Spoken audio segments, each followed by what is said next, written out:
Hamas's October 7th attack on Israel is an affront to everything we hold dear. Everything. But the world's reaction to those attacks speak volumes about how far we've fallen as a society. You got students siding with Hamas. You got ghouls ripping down hostage posters. To say nothing of congresswomen spreading the propaganda of a terrorist network. Wow. But those attacks had another effect, and I don't think anyone predicted it. Surely not the Hamas terrorists. They didn't want this to happen. They struck a blow against cancel culture and the rise of censorship in the civilized world. Really, it's happening. The press often puts the phrase cancel culture in scare quotes. It's like it doesn't exist. It's make-believe, like unicorns and pro-life Democrats. Well, not anymore. Those scare quotes are gone. Just days after those terrible attacks. It's like magic. Adam Carolla and Dennis Prager captured the rage that academia feels for free speech in the 2019 film No Safe Spaces. You have the right to remain silent. Anything you say will be used against you. You are not listening. I want your job to be taken from you. A protest has turned violent at California, Berkeley. This is why we're fighting for the soul of America. You should be able to share ideas without fear of being fired from your job or shouted down. And that was a while ago. It's 4 years. Things have gotten much worse since then. But how many deans and faculty members have spoken up on the subject and since then? Who's railing against the attacks on free speech in campus after campus after campus? Suddenly, out of the blue, the academic left, they found their voice on the subject. Campuses are now defending free speech. Well, now that radical students are being canceled for their pro-Hamas points of view. I can't even imagine them saying that, but isn't the timing interesting? Here's a snippet. Nearly 170 faculty at Columbia and Barnard have signed an open letter released on Monday condemning the backlash students have received after they signed an October 9th student-written statement that called for advocacy for Palestinian students. Free speech, it's back. The Washington Examiner quickly called all of this out in a gray column. Here's part of it. Rather than defend principles of intellectual inquiry, administrators have been more concerned about providing emotionally safe spaces for triggered students than providing physically safe places for people who express unapproved opinions. Right and right. But it's not just University Inc. that's been doing an about-face on free speech. It's the press. They love cancel culture. Well, suddenly they're afraid of it. They think it might actually exist. Again, no more scare quotes. The Miami Herald ran an op-ed that defended pro-Hamas students. Now, put some context here. Here's how it starts. I'm appalled by students who support Hamas, but I defend their right to free speech. Well, yeah, I do too, but where was this sentiment 10 minutes ago, 20 minutes ago, or more accurately, before October 7th? The liberal magazine The Atlantic also got in the business. Now, they're defending free speech too because a professor got canceled for sharing a story from the far-left Onion that touched on the Palestinian debate. All of a sudden, free speech, free speech, free speech. Time magazine published a plea for counter-speech over cancel culture. Again, great, wonderful, amazing, I agree. Well, where was that argument a few weeks ago? I don't remember seeing it. Even USA Today, which basically looked the other way over the Twitter file revelations, which, to be fair to them, everyone else did as well in the mainstream media, but they're rushing to the defense of a conservative cartoonist. He put out a cartoon that was savaging Hamas, and the far-left Washington Post canceled it. Here's what they had to say. In perilous times, free speech attacks are no laughing matter. In silencing Michael Ramirez's voice, the Washington Post is giving power to those who disagree with his point of view. That Hamas terrorists intentionally put Palestinian civilians at risk. Bravo. Welcome to the fight. And then we have the Huffington Post, or what the kids call HuffPo these days. They're another site. They don't think they shed so many tears about canceled artists or free speech being under attack. But you know what? They just produced a 5-part series that was pretty darn critical of cancel culture.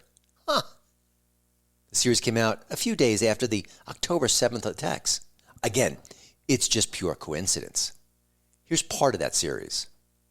Incoherent is one way to describe the state of cancel culture today when anyone and anything is being canceled both seriously and unseriously for an indefinite period of time, or just until the next ill-fated headline drops on Twitter, which should be in the next few hours. Wait a minute, did Ben Shapiro write that or a HuffPo contributor? I can't tell. Next up, the far-left Vice. Now, they didn't really attack cancel culture, but they asked some tough questions about it, which is more than I'd expect anytime, anywhere from Vice. They said cancel culture has a fraught relationship with free speech. Some argue that canceling gives rise to the voices of marginalized communities who have previously had their opinions suppressed. Others say it stifles open debate. Well, that's a baby step from Vice, but I'll take it. And then we have the granddaddy of them all, the New York Times. Remember the paper that looked the other way when the Biden administration was tag-teaming with big social media platforms to silence speech? Yeah, that paper. Well, suddenly they're rallying for the First Amendment on college campuses. Again, the timing is just so interesting. Here's what they had to say. Universities should state hard truths and clarify critical issues.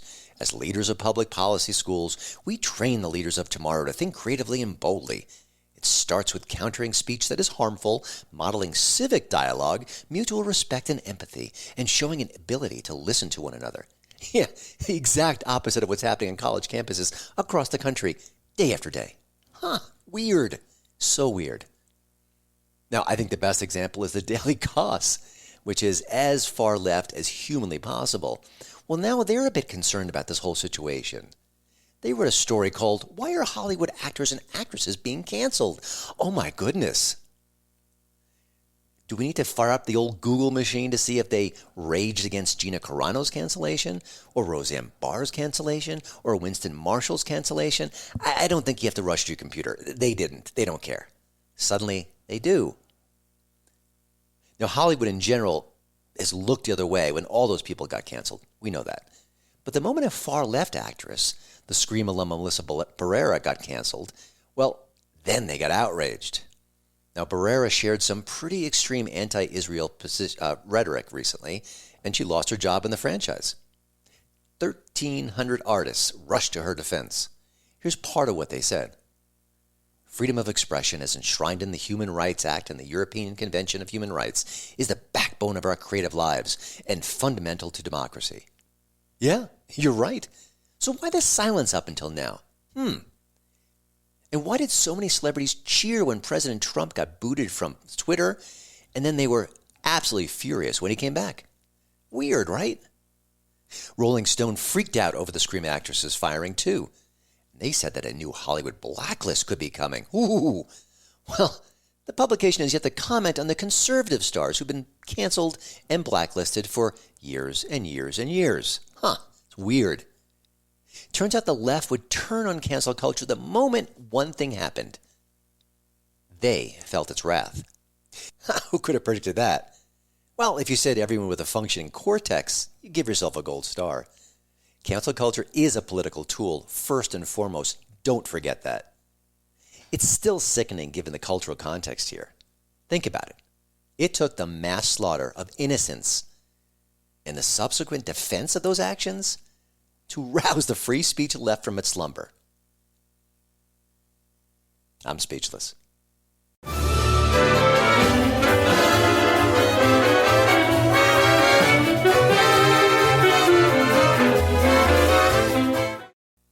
I think it's safe to say that Taylor Swift did the near impossible in 2023. She basically broke all the pop culture records we had.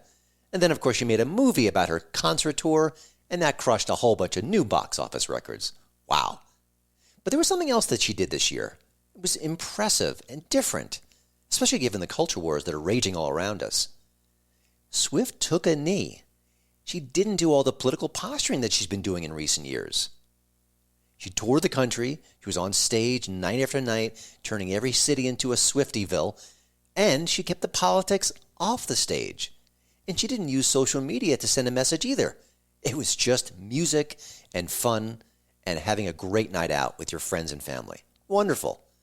It's a pretty stark change from the old Taylor Swift, not the old version. That one, she was apolitical too, but then she embraced her inner Democrat, and it was a transformation that was captured on screen. It was a documentary called Miss Americana, and it showed her new side, her new progressive side. Well, now I think it's time for Swift to speak up again, loudly. But this has nothing to do with politics at all.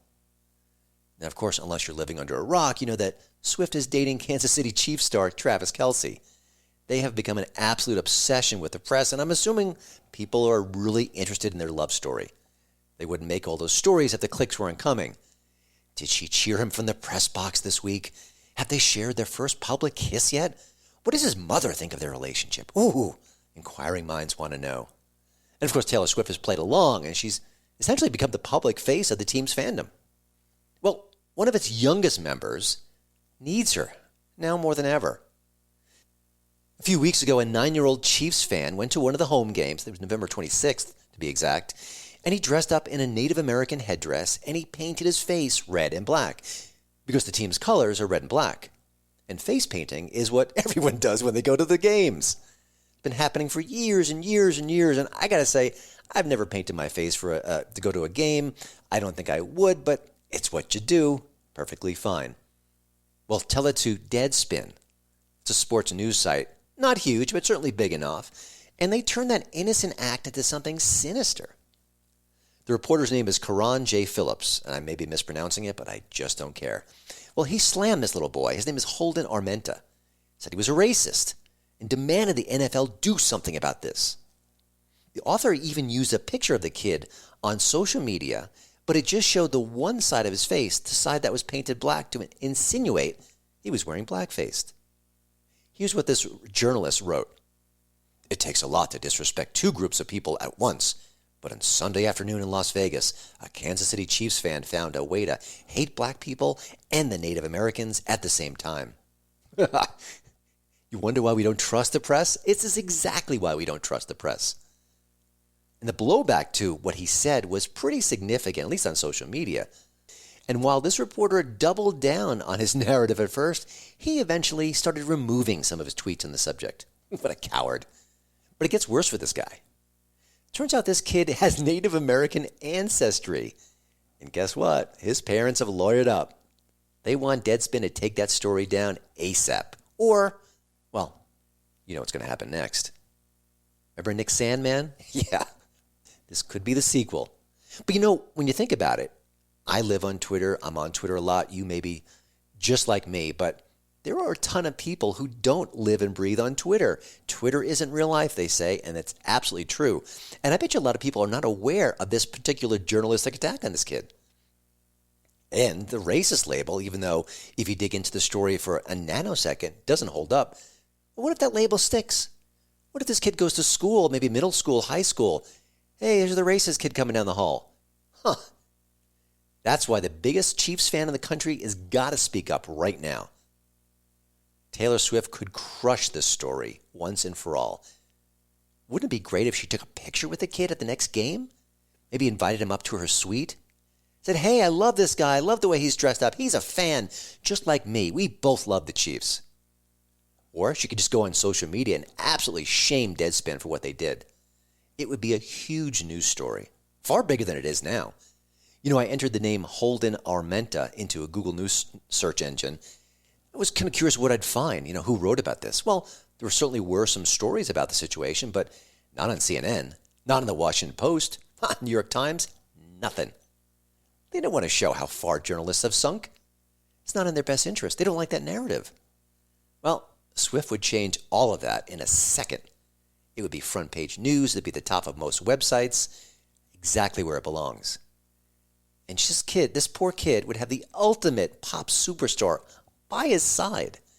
And the best part of that would be, the next time a journalist thinks, I'm going to smear this kid, I know how to take him or her down, they might think twice about that. And that would be excellent. No one should think about taking a kid down like this. No one. And this isn't political. It's a child we're talking about. No child deserves to be called out by the press. He's 9. Leave him alone. Now, we don't know what's going to happen next year with Taylor Swift. She could go full political again. It's quite possible. I mean, it's going to be an election year, and there's going to be a lot of pressure for her to drag President Biden across the finish line one more time. It will be intense. If she stays silent, if she stays on the sidelines, you're going to see the same media savage her this time. She must use her voice. She must speak up. I don't know. She's the biggest star in the world. Can she stand up to that? I don't know. I don't even know if she wants to. But for now, she should use her powerful voice to defend a kid who's been dragged through the mud by the press. It's the right thing to do for anyone, especially a fellow Chiefs fan. Well, I hope you enjoyed the latest bonus episode. Go have a great day. Of course, that's assuming you've hit the subscribe button on your favorite podcast platform. Just go have a great day either way. What would Ringo Starr say? Peace and love, baby. Peace and love.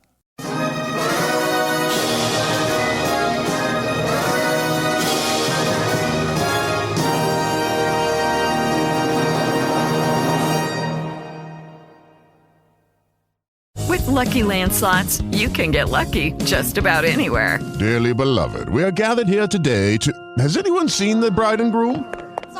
Sorry, we're here. We were getting lucky in the limo and we lost track of time.